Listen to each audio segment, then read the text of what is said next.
زلزلوں کی نہ دسترس ہو کبھی، اے وطن تیری استقامت تک ہم پہ گزری قیامتیں، لیکن تو سلامت رہے قیامت تک۔ میں سندھ اور پاکستان کی بیٹی ام ربا آج میں سوال کرنا چاہتی ہوں ہر ایک اس شخص سے کہ جو جناح صاحب کی تصویر اپنے دفتر میں لگاتے ہیں کہ کیا یہ ملک واقعی میں وہ ملک ہے کہ جو جناح صاحب بنانا چاہتے تھے؟ کیا یہ جناح کا پاکستان ہے؟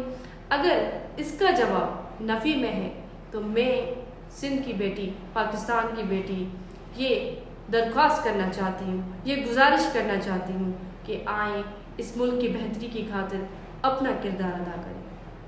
ہم میں سے ہر ایک شخص پہ یہ فرض ہے، کیونکہ ہم اس ملک میں ایک آزاد شہری کی حیثیت سے زندگی بسر کرنا چاہتے ہیں۔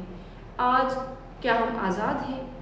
ہم سردارانہ نظام سے آزادی کے لیے 7 سالوں سے ایک جنگ لڑ رہے ہیں۔ میں سمجھتی ہوں یہ ایک طویل جنگ ہے کہ جو ہمیں لڑنی ہوگی اور یقیناً اس کے لیے قربانیاں دینی ہوگی۔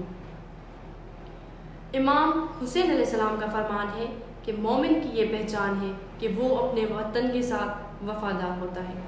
ہم میں سے ہر ایک شخص کو اس ملک کی بہتری کے لیے کردار ادا کرنا چاہیے۔ میں سمجھتی ہوں اس وقت پاکستان سب سے بڑا غیر انسانی، غیر اخلاقی، غیر اسلامی اور غیر آئینی ملک بن چکا ہے۔ ہم میں سے ہر ایک شخص نکلے اپنے حق کی خاطر، وطن کی خاطر اور اپنا کردار نبھائے۔ ہم اس ملک کی سلامتی کے لیے دعا گو ہیں اور